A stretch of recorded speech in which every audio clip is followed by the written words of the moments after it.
Sa baryo namin, may matandang paniniwala kapag namatay ang isang aswang, hindi basta nabubulok ang bangkay, nagiging puno ito ng saging. Akala ko noon katang-isip lang, hanggang sa nakita ko mismo ang nangyari. May matandang babae sa baryo, si Aling Pilar.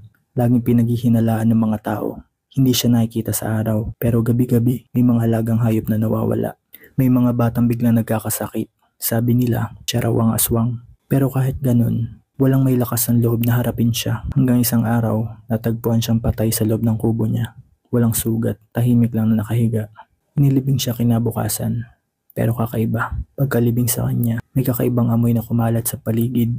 At tuwing gabi, may mga aso at uwak na nagtitipon sa sementeryo. Makalipas sa 3 araw, nagulat ang lahat. Sa mismong libingan niya, may tumubo, puno ng saging.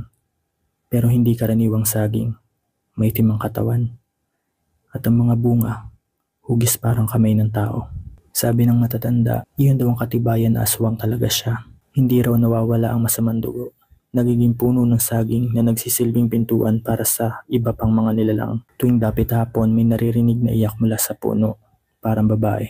At kapag sinilip mo ng malapitan, makikita mong gumagalaw ang mga bunga kahit wala namang hangin.